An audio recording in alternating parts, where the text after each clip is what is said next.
and welcome to today's edition of the 4Ps podcast. You know, the 4Ps, what do they stand for? They stand for purpose, planning, passion, and persistence. In not necessarily in that order, but that's the way I wrote it because that's the way I think, but that's okay.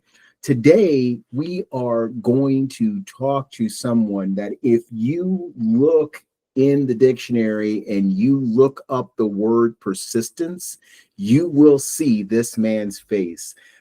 He is from Australia. He is a former AFL, and that is Australian Football League football player, played for the Sydney Swans, a game that I'm still trying to learn, and he is helping me so much in that. He is a speaker. He is an inspiration. And when I say the word persistence, when you hear his story and what he has gone through, you are going to absolutely agree with me when I say the word persistence. His name is Barnaby Howarth. He is, again, from the Sydney area. He's from Australia, and he has become a very, very good friend of mine. I can ramble all day long, but I want you to hear it from him. We'll be right back right after this. Your story matters. Your voice deserves to be heard. At DNP, we bring your dream, purpose, and passion to life in print. Whether your manuscript is ready to go or just an idea waiting to unfold, we're here to guide you. With expert editing, stunning graphics, and the knowledge to make your book a reality, we'll help you share it with the world. From book festivals to signings, this is your moment. Let's turn your dream, purpose, and passion into print. Connect with us today and make your dream a reality. Welcome back to the 4Ps podcast. You know, before we started recording, I was talking to my guest. His name is Barnaby Howarth. And he is from Australia, and we were talking about Australia, and I was talking about the last time I was there, and we're going to actually start with this here in a minute, but I want him to talk about what he's saying. I will say this, and I say this in the bottom of my heart. I am a proud American. I should say U.S. citizen, because if I say American, then that incorporates a whole bunch of other different countries. But I'm a proud United States citizen. I love this country. I actually put on the cloth of this nation and served in the United States Navy. However, when I was in Australia just a couple months ago, I absolutely felt like I'm home. As a matter of fact, right behind me, right over my shoulder, there's the Australian flag sitting right there. I absolutely love it, and one day, and I'm not kidding you, one day that will be, you know, my second home. That's where I'll be. But that's all I'm done. I'm going to say right now, I'm here with Barnaby. Barnaby, welcome to the program. How are you doing? Thank you, Trunnis. I'm sensational. Thank you. And that was very humbling. That's a very cool thing to say. I love Australia too, mate. So it's really nice to hear you talk about it so highly. Oh, I do. I, as a matter of fact, and you already know that, you know, I'm coming over there again next year. So there's two things I'm doing next year, Barnaby. First thing I'm doing is Joe Jackson. I don't know if you know her or not. No, she is a dear friend of mine. We talk once a week. She actually sent me a care package. I just got it in the mail. We are doing a CrossFit competition. She literally got me to do a CrossFit competition. So I'll be 55 when I do it. I'm going to do a CrossFit. It's called Turf Games. And that's going to be in Sydney. But then right after that, days after that, your friend and mine, Philip McDonald, literally suckered me into riding my bike across your beautiful country, and that is next year. But now you have me, so I'm sitting there like, okay, I'll do this in April, because all this stuff's going to be done in April. But then you, and we're going to talk about this now, you are a former AFL player for the Sydney Swans. And Correct. We were talking about that, and I have been on YouTube every single night trying to understand a sport that I love it because of the action. It doesn't stop. But thank you for helping me. You were a player for the AFL Sydney Swans, and let's just start from there. I mean, you're a professional ball player. correct. So, just firstly, you don't learn how to play AFL by watching it on a screen. You have to go Figure. live. Yeah. But secondly, I grew up in Sydney, and I was a huge Sydney Swans fan. Like, I was one of those tragic fans that would turn up to games early and try and meet the players and tell all my friends if I shook their hands. Then in 1990, before the 1998 season, I was invited to do pre-season training with them. They said, look, this isn't a guaranteed contract. We just want you to come down and train, and we'll cut players as we go along. And if you're still there, you're in. If you're not, you're not. So I went down there with about 30 other blokes, young blokes, and gave it a crack. And we all worked really hard. And every week the coach would call a couple of kids over, and you'd be 2 kids less every week. And I was getting really nervous. But then before Christmas, I got the highest score on the beat test, which is that shuttle run fitness drill. Okay. And I think I got a 16:11. And after that, went on Christmas break, got called back, and was called over by the coach not long after and told I was selected on the supplementary list. So in AFL clubs, there's a main list of 42 guys.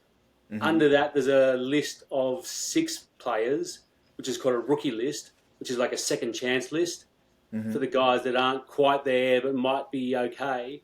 Okay. And the supplementary list was under that. So I was literally the bottom rung of the ladder. But I was so stoked. So many legendary players at the time that were there. Probably the guy that I think is the greatest AFL footballer of all time was the captain, Paul Kelly. Okay. So to be in amongst those blokes was just incredible. Wow. So, so that is like what we have in the NFL. We have what's called a practice squad. Okay. And those are players that can be called up at any time to play. And a lot of players that go into the practice squad, they're in the practice squad, they come out and they become great players. Yeah. They really do. So fantastic. And how long were you with the Sydney Swans? Only 1 year. So on the supplementary list, you really need to show something spectacular to get picked. I had a good year. Like, I wasn't terrible, but I wasn't setting the world on fire. Right. So when our coach called me in and said my services wouldn't be required the following year, I was a bit flat, but I wasn't overly surprised. And at the time, I thought when I assessed my year there, I just thought I was missing something. Everybody else seemed so ruthlessly driven and knew what they wanted and how they're going to get it. And I felt like I was just missing. I don't want to use your terminology, mate, but I felt like I was missing a 4P. I just didn't have something. I wasn't driven enough, and I was a bit flat for a while. But the friendships that I made in that 1 year, just from, pardon the French, but not being a dickhead, have come to be more valuable in my life than I ever would have realised when I was just sitting in the locker rooms, just chatting to blokes about nothing in particular, just being respectful, trying not to be a toolbox. Right. That is awesome, and that is a great lesson of teamwork. That's a great lesson of camaraderie that you just shared. Don't be a dick. And a lot of times if you're just cool, you can go a long way with that. And obviously you're a strong athlete, but there have been things that have happened. I mean, you're in your 40s. You're athletic. A lot of people say, hey, you know what? You work out every day and you eat the right foods every day and you do not have to worry about anything. Is that the truth with you? I'm not as athletically mobile as I would like to be right now because I had a physical ailment when I was 25, which has slowed me down quite a bit. But what you just said about fitness and making it that you don't need to worry is what has let me be at 45 and not have too many physical concerns. Right. I worked really hard as a kid playing footy and ate the right things and ran every day, if not every second day. And that fitness I built up means that I'm sitting here not overweight, not with huge health complications. So, yes, to a certain extent, working hard physically and staying fit did help me, Right. but it's not something that I'm just physically not able to do it a lot these days. Right. And do you and if you don't mind, could you share your physical element? Yeah, sure. So I was bashed and had a stroke when I was 25. So I was out with 3 mates of mine after a night out, just having a couple of quiet drinks, and on the way home, my attitude towards friendships and just not being a dick got me in hot water. So my friend went and started a fight with a young bloke who was in a group of 5. That got a bit out of hand, and my mate was being a toolbox. So I ran over and grabbed him and said, "No, mate, you're being a dick. Let's go." And then that kid's mates rang their mates, and we got chased down by about 30 guys, and an all-in brawl broke out. I was coward punched from behind, and then while I was on the ground unconscious, some guys stood around me and kicked me in the head, and that tore the basilar artery in my brainstem, which I woke up a couple of minutes after the fight and went 100% normally for the next 7 days. Went back to work, played footy that weekend, but the whole time I'd been running around because I'd torn my basilar artery. Some blood clots had formed to try and heal the tear, and they were just floating around my body without me knowing it. Then literally a week later, one of the clots lodged in another artery in my brainstem, stopping the blood flow, and that's when I had a stroke, passed out. My parents rushed me to hospital, put on life support, was there for 4 days, and my family and friends were all told to come and say goodbye. So it got pretty hairy. I woke up 4 days after being put on life support, and saw my family and friends were in my hospital room. Some of them were crying. Someone explained to me that I had a stroke. I'd been unconscious all weekend, and it was now Monday. My first thought was, bugger, I'm missing out on footy on the weekend. So I looked around at everybody, took a deep, dramatic breath. Some of them elbowed each other and said, "Shh, he's about to speak." And I said, "Did we beat North Shore?" Turns out we lost. I was spewing. Wow. So were there any other complications to the stroke? Anything as far as like mobility, anything like that, or was it a pretty good recovery? So basically, it's long and hard and arduous. You've got to work really hard. Basically, what the stroke had done was wiped clean all the signals I'd built up from my brain to the left side of my body. So I was really uncoordinated, and I still am to a certain extent. Mm-hmm. I didn't used to wear glasses, but my left eye doesn't function as well as it used to. Okay. My speaking's affected, swallowing was affected. So I literally had to relearn like a baby how to use that side of my body again. And wow. I had this view on physical recovery and fitness where you just work really hard for a short period of time, and if you've worked hard enough, things come good. But stroke recovery is just an accumulation of small, repeated efforts. So I had one exercise where I had to use a spoon and get plastic beads out of a cup, put them into a bowl. And every time I was doing it, I thought, this is such a waste of time. What's this doing? But it's that over and over and over again. You can't just pick up a 50-kilo dumbbell and do a couple of curls and be fine the next day. Right. And it's we take. I was going to say it's funny, but it's not. We take so many things for granted. Correct. We really do. I had, and what you had and what I had are totally different things. I had a shoulder surgery. What you had was a lot worse. And I'm like, you know what? I had shoulder surgery with my left arm. I can't move it. And then it sat for a while. And I said I could not wait for it to get out of the sling and all that other stuff. And I can't wait for it to get unwrapped. And it really did. It didn't take as long, obviously, with the stroke. But there are certain things that I used to do with my left hand that I couldn't do for a while. And then, even when you're doing strength training and stuff like that, I was lifting, like, speaking about dumbbells. I had one dumbbell that was like, and I'm talking pounds, and I know that you were talking kilo. I had one dumbbell that was 60 pounds, and I had another one that was 15. Because I was trying to get this other one, trying to get back. So I'm sitting there trying to keep, and it was just so weird, that happens. Even through all of that, the stroke and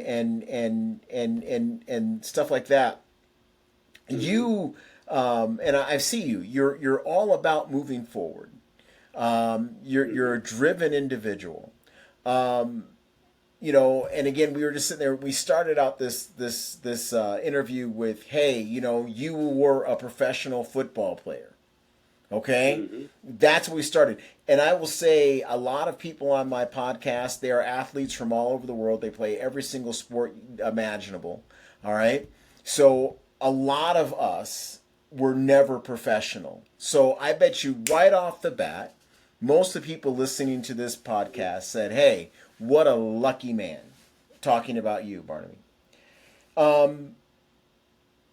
But there are things that's happened, especially at a young age, that are not so lucky.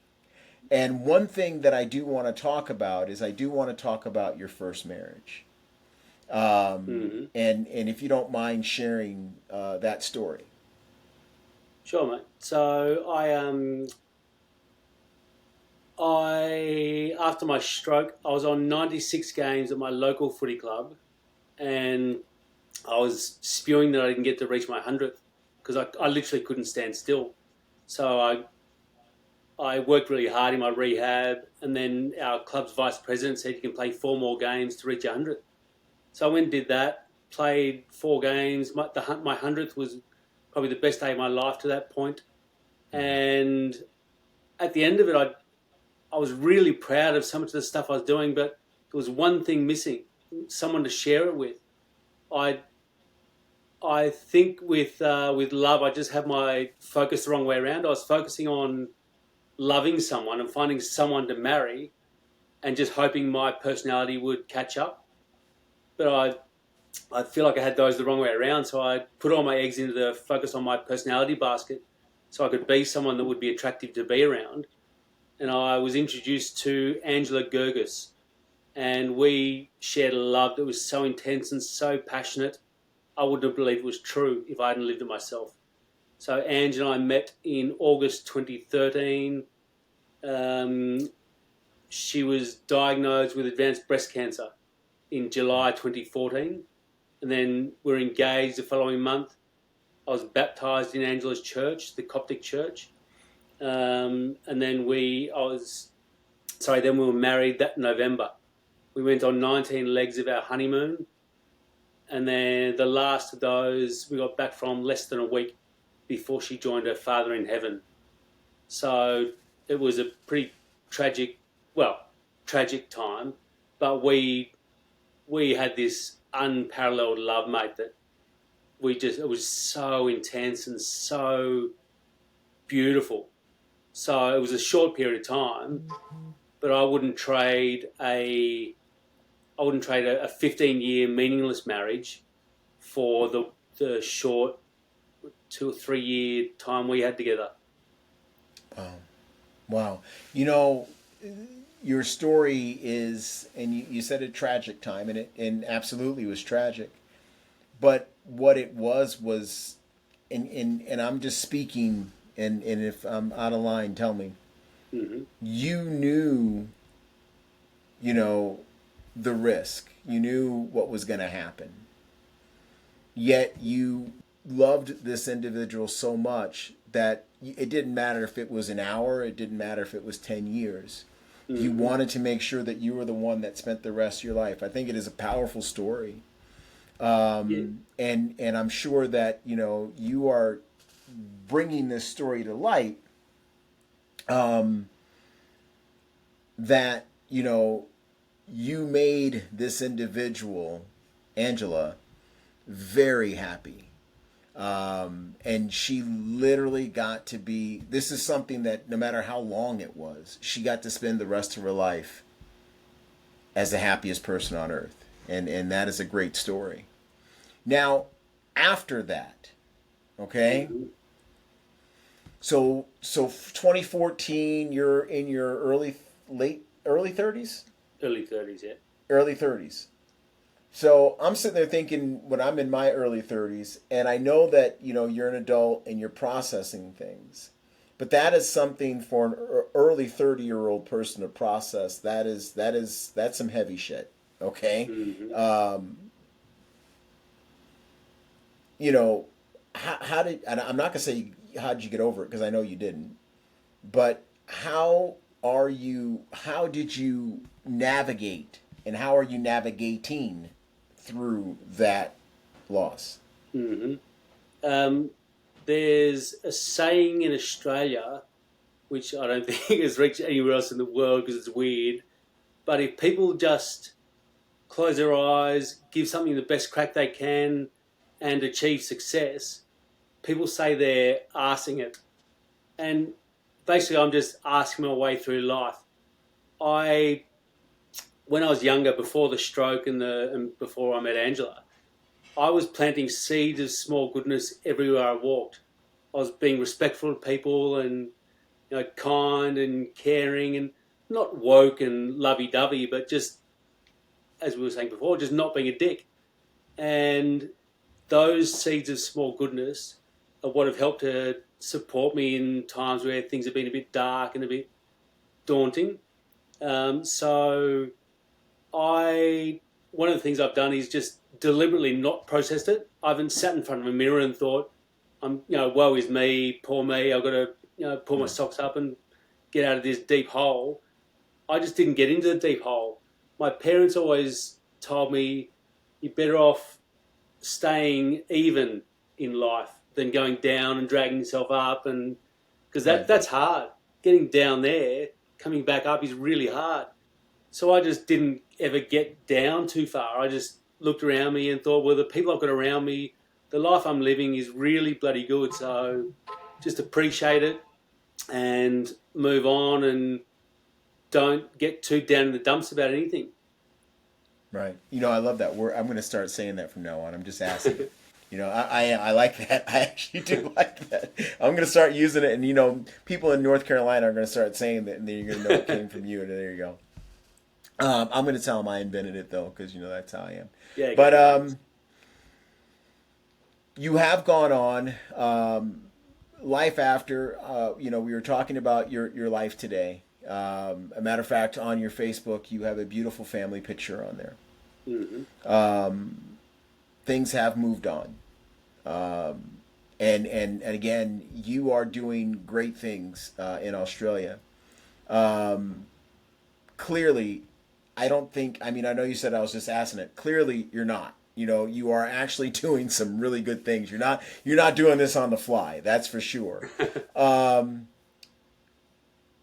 What are you doing now to literally, and I know what you're doing, but I want you to share with everybody what you're doing to change people's lives. Yeah.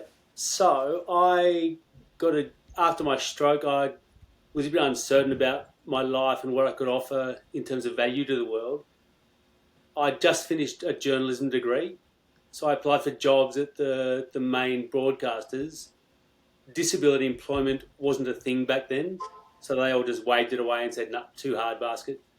But I got an interview with a bloke at the ABC in Australia who was a huge Sydney Swans fan. So he saw on my resume that I played for them, so he's like, "Yep, come for an interview."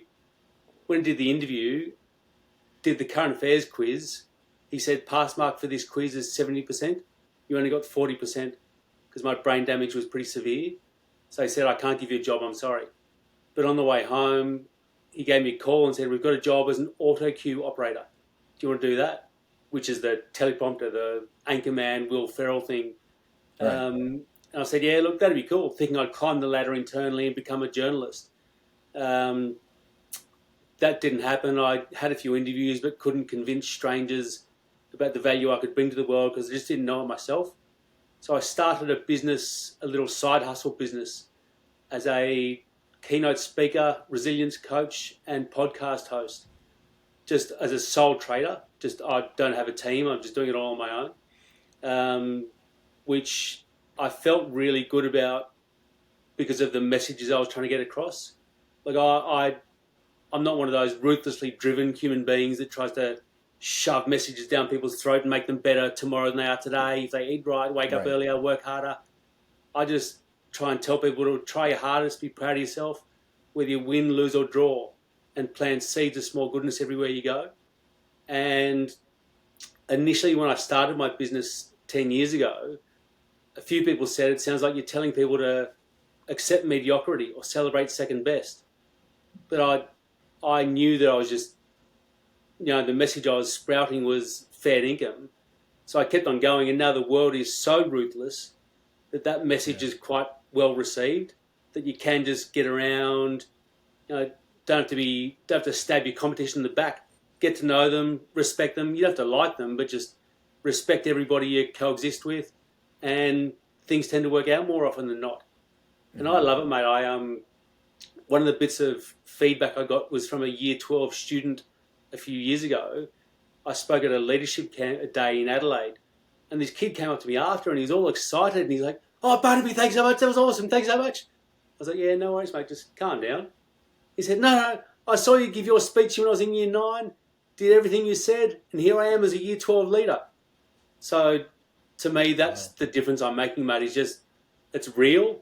It's not just, to do for the headline grabbing reels and social media exposure. It's real stuff that's actually changing people's lives. So I love it. It's funny that you bring this up, and I never bring politics up on this show, and definitely in any country. And I'm not bringing it up in yours because that's not my place. But I do want to say, just recently, you had the federal election there in Australia. And you had Peter Dutton against Albanese. Correct. And yeah, thank you. And so I was listening to the election. I was listening to it earnestly. And Albanese won by a lot. All right. And one thing, what you just said reminded me of the concession speech of Peter Dutton.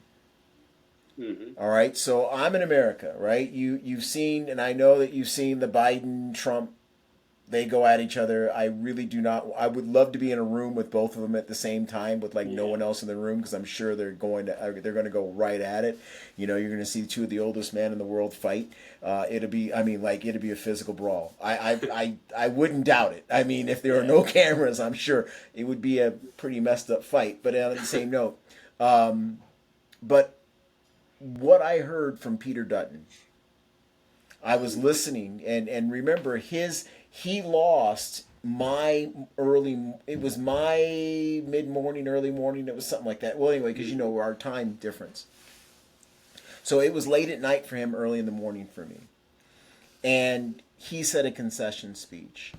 And what he said was the most gracious I've ever heard anyone speak. Now, again, like I said, I'm not involved in Australia politics, never can be involved, never will be involved in what you guys is your business. But I will say, as a person, just from that speech, I heard a level of what you said, the kindness, the let's work together, and all those things. And I really did, at that point, when I heard that speech, I'm sitting there listening to it, and I was listening to it on Australian radio. I have a app on my phone, and I'm listening to ABC as you were talking, and I'm listening to ABC, and I'm listening to that speech, that's when we started out this podcast interview. I said I felt like I was at home in Australia. I've never seen so many kind people in Australia. Now, I am sure, all right, there are jerks in Australia just like there's jerks anywhere else. Plenty. But I will say I didn't run into any. And that speech that I heard from the opposition kind of proved that, your philosophy, Barnaby, And it may be coming from you, because I know that you have, interviewed some pretty high-end officials with your podcast. Officials that actually called the election that you, they actually say we're having an election. But, I mean, there is a level of kindness, and I think that there are people like you. I mean, we were talking about purpose and things like that. Sometimes you never know who is inspired by your purpose. You never know. And you never know, maybe Peter Dutton was listening to your podcast. Maybe Peter Dutton figured, hey, maybe I should be kind as well. Yeah, it's not rocket science, mate. I think a lot of people make the world harder than it needs to be. You said you didn't meet any jerks in Australia. That's because you're not a jerk. You don't approach people with antagonism and with a fighting mentality. In Australia, we treat people the way we're being treated. So if someone comes up to us and is a bit narky and a bit aggressive, then they'll probably cop the same back. But if someone comes up to you kindly and just says, "Oh, g'day, mate, how you going? And what do you think about this?" Then you just have a conversation, a regular conversation. So the mantra of that person you're talking about, the Governor-General of Australia, she's the most powerful person in the country. She can fire the Prime Minister if she so chooses. Her mantra is care, kindness, respect. From the highest, the most powerful person in the country, her way of operating is care, kindness, respect. Not work harder, eat better, wake up earlier, stab your opposition in the back. Just get along with people. It doesn't have to be kumbaya, let's hold hands and go and sing songs by the creek. It's just, don't be a dickhead. That's right. And she's doing a great job of living that. She's incredible, mate. Yeah. She absolutely is. And again, like I said, I felt welcome in your country. I am going to be back in your country. I'm going to spend a long time in your country next time, and I'll be riding. Hopefully, I don't stay in your country. Hopefully, I go. I'm being serious, man. I'm doing a CrossFit competition and I'm riding my bike. Hopefully I come back breathing when I come back to the United States and I don't come back in a box. That'll be good. But yeah, I mean, it's great to have you. Barnaby, tell us, I want you to, I really want people, you have to listen to your podcast. Can you tell us a little bit about your podcast? Sure. So it's called the Everyday Greatness Podcast, where I try and help people realise that we all have greatness inside us if we just know where to look. I had no ambition to host a podcast. It wasn't even on my radar, but I hosted an event a bunch of years ago. And afterwards, a guy came up to me who runs a media production and streaming company, Look Studio Australia. And he said, "Oh, do you want to host an interview show?" I said, "Oh, maybe. What's it about?" And he said, "That's entirely up to you. You get all the guests and locations. I'll do all the technical work and recording." So I went away and thought about it. And I thought, I know so many people who are doing incredible things in the world that just are a bit too humble and just think, "Oh, well, it's no big deal. No one needs to know about it." Those stories are incredible, though. So I wanted to go and try and tell some of those stories. I spoke to a young diabetic girl who was considering ending her own life. She was so flat about her diabetes. But then she gave singing a crack one day at karaoke. And it just turned her life around. She's just recently had her own little kid. I interviewed one of my old teammates from the Sydney Swans. Adam Goods ended up becoming the Australian of the Year in 2014. And just because of the seeds of small goodness we planted in 1998, when I asked him to be on my show, I thought he'd say, "Sorry, mate, a bit too famous and busy these days." He just clicked his fingers and said, "Sure, mate, I'd love to come on." So I had him on. I spoke to Gail O'Brien, who's one of the most inspiring women in Australia, whose husband, Chris O'Brien, was a brain surgeon who lost his life to a brain tumour. And they opened a cancer hospital.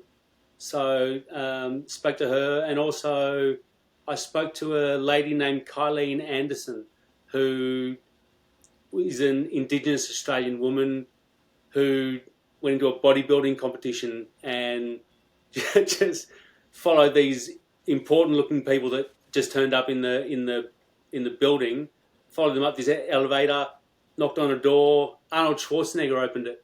She got to say hi, got a selfie with Schwarzenegger. So just some stories that just blow you away, that people think, it's not that big a deal. That's what I try and get out of people. That's huge. That's huge. Barnaby, thank you for doing all the stuff that you're doing in Australia. Thank you for being on my show.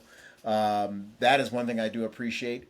I'm going to tell you, when I come back to Australia here in the next couple, I'm 11 months out, okay? When I come back to Australia, we definitely have to hang out. I would say have a beer or something like that, but if I'm in the middle of training, you know what? I probably do need to have like 2 or 3 beers before I get on the road with Phil. But yeah, I would love to meet you in person for sure. You're doing great things. Thank you, mate. Thank you for the interview. It's been a really cool chance to speak to you. I just feel like it's one of those things in life where you and I seem to be on a similar page. Absolutely. It's just nice, just shooting the breeze and not solving problems of the world, but just getting along with people. So thank you. Thank you. And that is, you know what, I'm telling you, sometimes all you have to do is sit and talk. That's all you have to do. There's so many things that can be solved if you just sit and talk. Mm-hmm. Thank you so much, Barnaby. We'll be right back right after this. Thanks, Grief is a language we all understand, but healing begins with shared stories. Stories of Friends and Family Loss brings together powerful first-hand accounts from those who've experienced unimaginable loss and found strength on the other side. Whether you've walked that path or love someone who has, this book is a tribute to love, resilience, and remembrance. Available now on Amazon, Barnes & Noble, and wherever books are sold. Stories of Friends and Family Loss, because no one should grieve alone.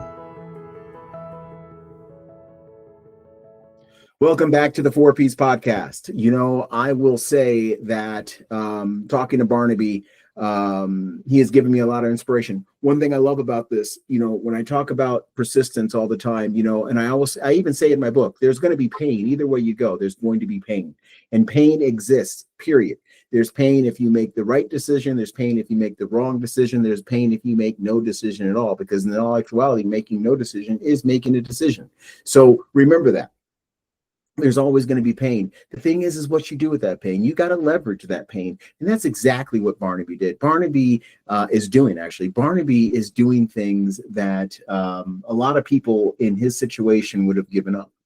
And they would have. I mean, think about, having a stroke, losing your wife, all these different things at such a young age. But yet he is out there and he is inspiring people.